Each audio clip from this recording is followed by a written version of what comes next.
यह कहानी उन पलों की है जब सच्चाई अपनी पहचान खो देती है, जब एक भटकती आत्मा की तलाश में एक पत्रकार अपने अंदर के अंधेरों से लड़ता है।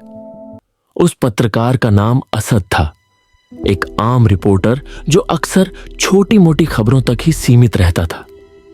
लेकिन एक घटना ने उसकी तकदीर ही बदल दी। यह घटना एक लापता युवक फहद की थी, जिसके बारे में शहर की गलियों में बस कानाफूसी होती थी, मगर किसी में सच सामने लाने की हिम्मत नहीं थी। आज इस कहानी में वह सच सामने लाया जा रहा है, जिसकी तलाश की कीमत शायद किसी की जान भी हो सकती है। वो रात आम रातों से बिल्कुल अलग थी। शहर के हर कोने में एक अजीब सी खामोशी फैली हुई थी, जैसे हर कोई किसी गहरे राज के डर में डूबा हुआ हो। उस रात जब असद अपने ऑफिस से निकल रहा था, उसके जहन में एक खबर गूंज उठी जिसने उसके दिल की धड़कन तेज कर दी। फहद, जो मोहल्ले का जाना पहचाना चेहरा था, अचानक बिना कोई सुराग छोड़े गायब हो गया था। पुलिस ने इसे बस एक आम गुमशुदगी का मामला कहकर निपटा दिया, मगर असद के दिल में एक अनजानी सरगोशी उठी। शायद फहद के गायब होने के पीछे कोई और ही कहानी छुपी थी। अगली सुबह असद ने पुराने अखबारों के पन्ने पलटे। फहद की आखिरी तस्वीर, उसके दोस्तों के बयान और उसके परिवार के उदास चेहरे, सब कुछ उसके जहन में गहराई से बैठ गया था। फहद देखने में एक आम नौजवान लगता था, लेकिन उसकी आंखों में एक अजीब सी गहराई थी, जैसे वो अपने अंदर कोई भारी राज दबाए हुए हो। उसका गायब होना इतना सीधा साधा मामला नहीं लगता था कि इसे बस रात के अंधेरे में हुए किसी हादसे का नतीजा मान लिया जाए। शहर की गलियों में कदम रखते ही असद को ऐसा महसूस हुआ जैसे हर इमारत, हर मोड़ और हर साया उससे कह रहा हो, यहां कुछ छुपा है। उसने मोहल्ले के बुजुर्गों से बात करनी शुरू की। उनकी जुबानी सुनाई गई कहानियां इस ओर इशारा कर रही थीं कि फहद अक्सर देर रात मोहल्ले की पुरानी हवेली की तरफ जाता था। वही हवेली जहां कभी एक बड़ी खानदानी दास्तान ने जन्म लिया था। हवेली की जर्जर दीवारें, उन पर पड़े वक्त के निशान और कांटों भरी कहानियां आज भी खामोश गवाही देती मालूम होती थीं। फहद के माता पिता से मुलाकात असद की अगली मंजिल थी। एक छोटे से घर में कदम रखते ही उसे एक ऐसी फिजा का एहसास हुआ जिसमें दर्द और मायूसी की महक घुली हुई थी। फहद की मां जहरा बेगम आंसुओं से भरी आंखों के साथ बैठी थी। उनके चेहरे पर बेबसी की एक गहरी छाप थी। भारी दिल से उन्होंने बताया कि उनका बेटा एक दिन अचानक घर से निकला और फिर कभी वापस नहीं आया। उनकी बातों से साफ झलक रहा था कि फहद के गायब होने के पीछे कोई गहरा राज या कोई छुपी हुई कहानी थी, एक ऐसा सच जिससे वे खुद भी खौफजदा लग रही थी। फहद के गायब होने की गुत्थी सुलझाने का असद का फैसला उसकी जिंदगी का नया मोड़ साबित हुआ। उसने अपने गुरुओं और सीनियर पत्रकारों से सलाह ली, जिन्होंने इशारा किया कि अक्सर छोटी गुमशुदगी के मामलों के पीछे बड़े राज छिपे होते हैं। असद ने अपनी नोटबुक खोली और फहद से जुड़ी हर छोटी बड़ी जानकारी जुटाने में लग गया। पुराने अखबारों की कतरने, सोशल मीडिया की पोस्ट्स और मोहल्ले में होने वाली कानाफूसी, हर सुराग अब उसकी तहकीकात का हिस्सा बन चुका था। शहर की लाइब्रेरी में घंटों बैठकर असद ने पुराने अखबारों, रिकॉर्ड्स और खानदानी दास्तानों का गहराई से अध्ययन किया। इसी दौरान एक खास लेख ने उसकी नजरें अपनी ओर खींच लीं। इस लेख में फहद की हवेली से जुड़े कई रहस्यमयी तथ्य दर्ज थे। मजमून के मुताबिक फहद का परिवार सदियों से एक ऐसी विरासत का हिस्सा था जिसमें कुछ गहरे राज छिपे थे। ऐसे राज जो शायद किसी राजनीतिक या सामाजिक साजिश से भी जुड़े हो सकते थे। हवेली की दीवारों के पीछे दबी ये कहानियां अब सिर्फ इतिहास नहीं थीं, बल्कि फहद की गुमशुदगी से उनका कोई ना कोई ताल्लुक जरूर था। इसी दौरान एक गुमनाम फोन कॉल ने असद की तहकीकात को एक नया मोड़ दे दिया। कॉल करने वाला शख्स सिर्फ इतना कह सका, अगर तुम सच्चाई जानना चाहते हो तो पुराने गोदाम की तरफ देखो, जहां रात का साया हर एक राज को छुपा लेता है। ये रहस्यमयी संदेश असद के दिल में सवालों के बीज बो गया। अगली रात जब अंधेरा अपनी गहरी चादर में शहर को लपेट रहा था, असद उस गुमनाम इशारे का पीछा करते हुए शहर के पुराने इलाके की ओर बढ़ा। वहां एक वीरान सा पुराना गोदाम खड़ा था, जिसके बारे में स्थानीय लोगों के बीच कई रहस्यमयी कहानियां मशहूर थीं। कहते थे कि इस गोदाम की दीवारों में वक्त की धूल जमी हुई है और इसके अंदर अनगिनत राज दफन है। जैसे जैसे असद के कदम इस खंडहर की ओर बढ़ते गए, उसकी धड़कनें तेज होती गईं। हर हल्की सरसराहट, हर परछाई जैसे उसे किसी अनदेखे खतरे की चेतावनी दे रही थी। गोडाउन के अंदर कदम रखते ही असद की नजर एक पुराने लकड़ी के संदूक पर पड़ी। धूल और वक्त की मार झेल चुके इस संदूक के अंदर बिखरे हुए कागजात और एक पुरानी डायरियां रखी थी। डायरी के पन्ने पलटते ही असद की सांसें थम गईं। ये फहद के पिता के हाथ से लिखे गए कुछ खत थे। उन खतों में एक गहरी राजनीतिक साजिश और पारिवारिक रस्मों का जिक्र था।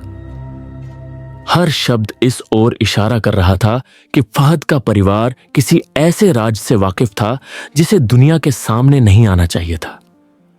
असद को अब यकीन हो गया कि फहद का गायब होना सिर्फ एक आम घटना नहीं थी। ये एक ऐसे रहस्य से जुड़ा था जिसे कुछ ताकतें हमेशा के लिए दफन करना चाहती थीं। डायरी के हर पन्ने से ऐसा महसूस हो रहा था जैसे उसमें कोई गहरा राज दफन हो। असद ने पूरी तल्लीनता से डायरी में लिखे नोट्स और खतों का अध्ययन किया। जैसे जैसे वो गहराई में जाता गया, उसे एहसास हुआ कि कई तारीखें, नाम और स्थान आपस में जुड़े हुए थे, एक पुरानी राजनीतिक साजिश के इर्द गिर्द घूमते हुए। इन दस्तावेजों में ऐसे संकेत थे जो यह बताते थे कि फहद का परिवार किसी बड़े राज का गवाह था। ऐसा राज जिसे छुपाने के लिए कुछ ताकतें किसी भी हद तक जा सकती थीं। अब सवाल यह था, क्या असद इस गुत्थी को सुलझाने के लिए तैयार था, या फिर वो भी उसी रहस्यमयी परछाइयों में खो जाएगा जहां फहद गायब हो चुका था। डायरी के एक हिस्से में फहद के पिता ने कुछ शब्द ऐसे अंदाज में लिखे थे जो देखने में तो मामूली लगते थे, लेकिन उनमें एक छुपा हुआ संदेश दफन था। असद को महसूस हुआ कि ये कोडेड इशारे फहद की गुमशुदगी की असली वजह से जुड़े हो सकते हैं। उसने विभिन्न दस्तावेजों और इतिहास से जुड़े रिकॉर्ड्स की गहराई से जांच की। जल्द ही उसे एहसास हुआ कि डायरी में दर्ज तारीखें और नाम किसी आम घटना से नहीं, बल्कि शहर की एक पुरानी राजनीतिक संगठन से जुड़े थे। एक ऐसा गुट जिसने दशकों से शहर की सत्ता और फैसलों पर अपनी पकड़ बनाई हुई थी। अब सवाल यह था, क्या फहद इस साजिश का सिर्फ एक शिकार था, या फिर वो सच के बहुत करीब पहुंच गया था? और अगर ऐसा था तो असद के लिए आगे का रास्ता कितना खतरनाक होने वाला था। अपनी तहकीकात के दौरान असद की मुलाकात एक ऐसे शख्स से हुई जो फहद के परिवार से जुड़ा था। यह व्यक्ति, जिसका नाम रियाज था, न सिर्फ फहद का पुराना दोस्त था, बल्कि उनके परिवार के छुपे हुए राजों का भी वारिस था।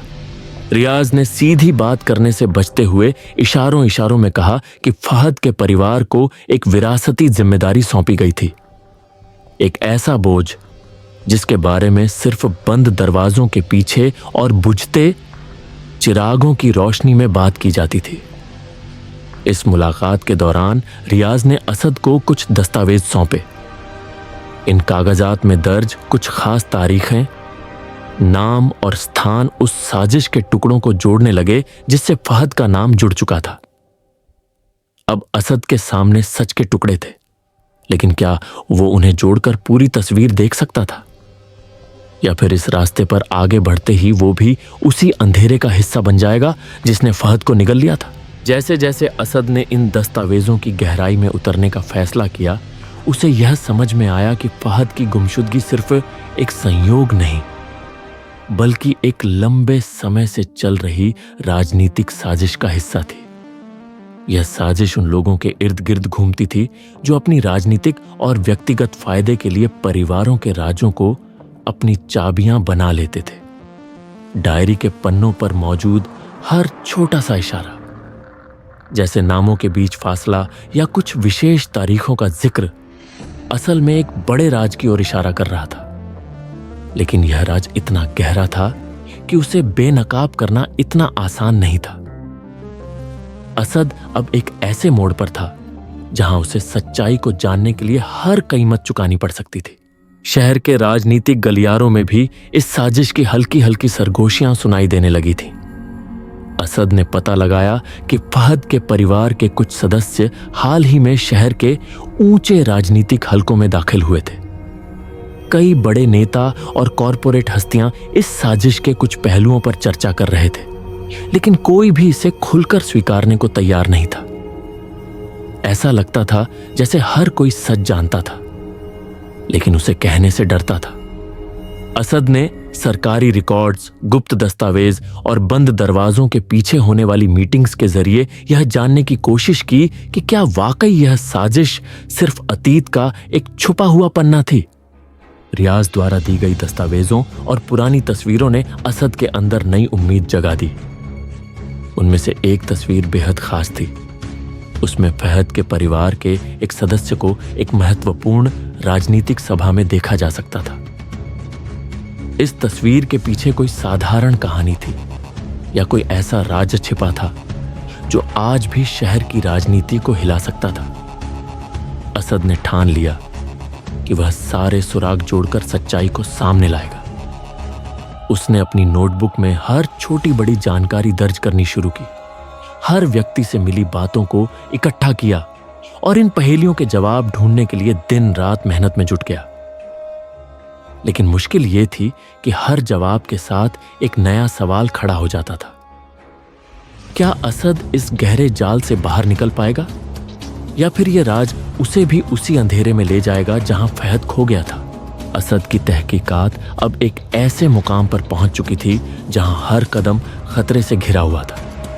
शहर के विवादित राजनीतिक हलकों और पारिवारिक रहस्यों में उलझी इस गुत्थी को सुलझाना अब सिर्फ एक जांच नहीं, बल्कि असद की अपनी जंग बन चुका था। उसने अपनी नोटबुक में हर छोटी बड़ी जानकारी दर्ज की और ठान लिया कि अगर सच्चाई को सामने लाना है तो उसे निर्भीक होकर इन रहस्यों का सामना करना होगा। एक शाम जब शहर की पुरानी गलियों में धीमी रोशनी बिखरी हुई थी, असद एक ऐसे शख्स से मिला जिसकी पहचान बस कुछ नामों और कानाफूसी तक सीमित थी। वह शख्स नौमान था, एक पूर्व सरकारी अधिकारी जो अब अतीत के भारी रहस्यों का बोझ अपने कंधों पर लिए फिर रहा था।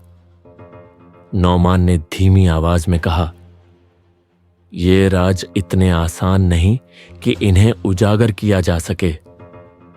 जिन लोगों के खिलाफ यह साजिश चल रही है, उन्होंने हमेशा सच्चाई को अपने साये में छिपाने की कोशिश की है। उसकी आंखों में थकान और छिपा हुआ डर असद के भीतर और भी जिज्ञासा जगा रहा था। असद ने नौमान से पूछा कि फहद के परिवार के रहस्यों और इस राजनीतिक साजिश के बीच कितना गहरा रिश्ता था। अब उसे सिर्फ सरकारी रिकॉर्ड से आगे जाकर असली हकीकत तक पहुंचना था। नौमान की दी गई जानकारी से असद को पता चला कि शहर के ऊंचे राजनीतिक हलकों में फहद के परिवार की एक खास भूमिका थी। नौमान ने गंभीर लहजे में कहा, कई साल पहले फहद के परिवार को एक अहम जिम्मेदारी सौंपी गई थी जो शहर की राजनीतिक व्यवस्था से जुड़ी थी। लेकिन जब कुछ लोगों ने अपने निजी फायदे को ज्यादा तवज्जो देना शुरू किया तो ये राजदफन होने लगे, और जिन्होंने सच्चाई सामने लाने की कोशिश की उनका अंजाम बहुत बुरा हुआ। नौमान की बातें सुनकर असद के दिमाग में एक नया सवाल उठने लगा। क्या फहद की गुमशुदगी इसी साजिश का नतीजा थी, या फिर कहानी में कोई और छुपा हुआ मोड़ था? असद ने ठान लिया कि वो इस गुत्थी को सुलझाकर ही रहेगा, चाहे इसके लिए उसे कितना भी गहराई में जाना पड़े। आपको क्या लगता है, असद अपने मकसद में कामयाब हो पाएगा? इस दिलचस्प कहानी का अगला मोड़ जानने के लिए देखें। अगला एपिसोड और हमारे चैनल को सब्सक्राइब करें ताकि अगली आने वाली वीडियो आपको मिल सके। लाइक और शेयर करना ना भूलें।